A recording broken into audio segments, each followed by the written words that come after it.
quando a gente encontra outra população, seja ela de ser humano, né? Seja... Eu, por exemplo, minha tia mora na Bolívia. Primeira vez que eu fui visitar a Bolívia, eu tinha que mostrar lá que na minha carteirinha constava vacina contra a febre amarela. Por quê? Porque lá estava tendo surto de febre amarela e eu tinha que estar protegida. Então, sempre existe um choque de dois mundos.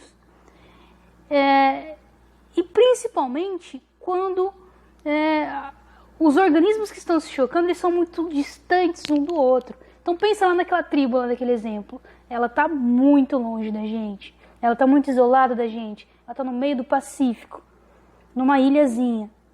E a gente está para cá.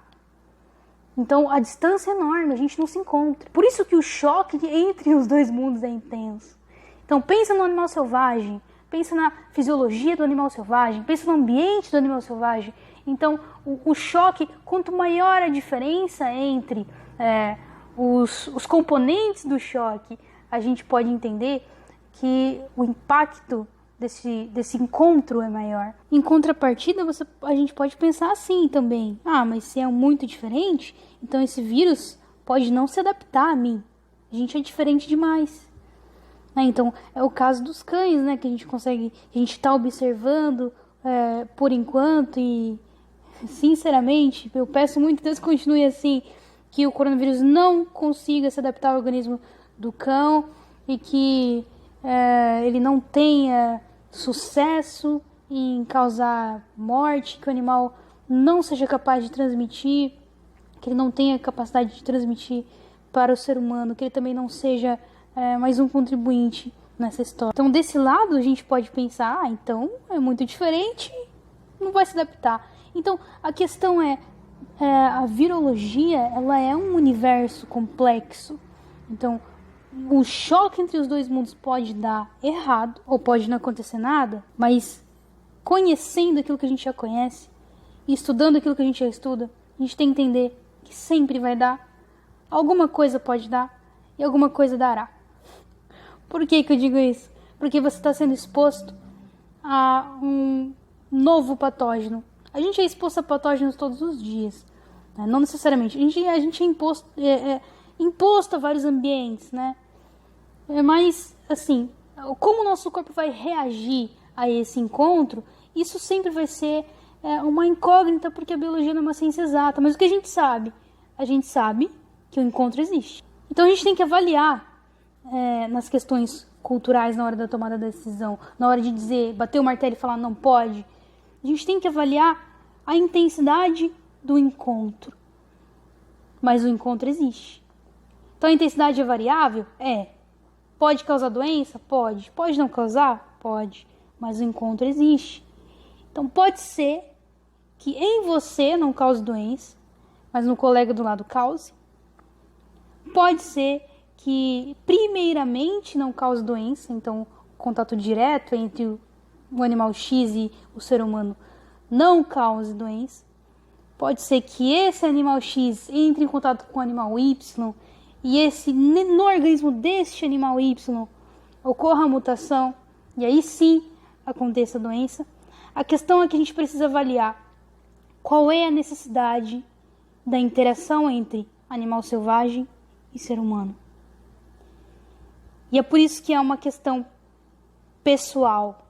É por isso que a gente pode trazer para um podcast, para uma conversa. Qual é a necessidade? Ela é cultural. Não sei, fome. A gente precisa avaliar. Existe necessidade real de interação desses dois mundos?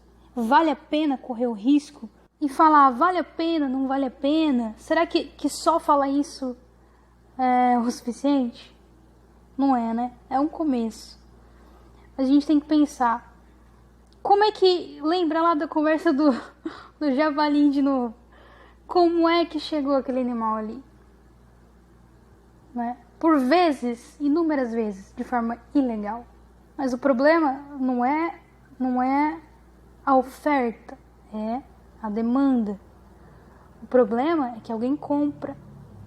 Então, existe mercado para aquilo. Existem pessoas dispostas a pagar por aquele animal, por aquele produto, sem questionar a origem. Isso é determinante. Mas a questão maior é, né, essas vendas ocorrem, né, carne de caça, mais em vilarejos, em aldeias. Então, será que essa pessoa está em posição de questionar a origem? Será que desse animal não depende o sustento da família, no caso do comerciante, e, né, o alimento para matar a fome, no caso do consumidor?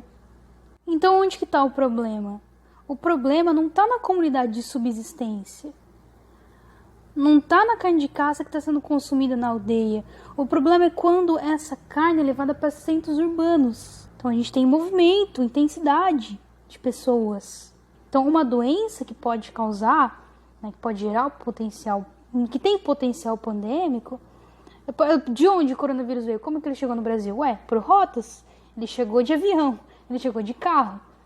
Então, a capacidade de levar doenças de potencial pandêmico de uma aldeia, né, não é comparada a de um centro urbano. Então, o que a gente pode entender? Que o consumo de subsistência ele não pode ser proibido. Mas e o consumo de mercados? Né? Em mercados, como a China fez, proibiu agora. Ele deve ser proibido? Ele não deve ser proibido? A minha opinião é interessante que seja proibido. Qual é a sua opinião? Como você enxerga o transporte, o manuseio, o preparo da caça, né? Em ambientes que não tem a melhor das higienes, a melhor da ventilação, né? A melhor circulação de ar. E nesses ambientes também a gente tem a coexistência de animais selvagens, né? Que a gente caçou, vivos, né? Porque os wet markets, né? Da China, os mercados de comida fresca, o animal é abatido ali na hora. Então o animal ainda está vivo ali, junto com o animal doméstico, né? Junto com o cachorro, junto com o gato e o humano que está manipulando. Essa interação não é perigosa? A gente não tem muitas espécies, muitas microbiotas residentes no mesmo espaço, se chocando ao mesmo tempo? Então eu estou colocando muitas coisas diferentes no mesmo lugar e elas estão se chocando, elas estão se conectando. Será que, de novo, vale a pena? Também quero saber, qual é a sua opinião? Vale a pena? Vale a pena se chocar dessa forma? E aí, gostou do podcast? Né? Essa é uma ideia que a gente teve. Nós vamos fazer várias postagens, abordando vários assuntos diferentes da saúde pública. E esse realmente é muito interessante. E de que lado que você tá, né? Você é uma pessoa que acha que, eu acredito que tem que proibir mesmo e acabou, tem que acabar com o comércio. Ou você acha que existe como contornar essa situação, né? Existe como introduzir medidas sanitárias que pode ser controlado, bom, enfim, como foi controlado, né, o surto de salmonela nos anos 90, que hoje a gente tem, né, um sistema bastante definido, sanitário bastante definido com relação ao manejo da carne do frango. Você acha que são parecidos? Você acha que dá para fazer isso acontecer? Qual é a sua opinião? Deixa aí embaixo nos comentários. Eu agradeço muito nós da turma AA da matéria de saúde pública da Universidade Católica do Gosto. Agradecemos muitíssimo que você tenha ficado aqui até o final. Eu espero que você tenha gostado e refletido. Tenha um bom dia, uma boa tarde, uma boa noite, seja qual for a hora que você está ouvindo esse podcast. Abraços.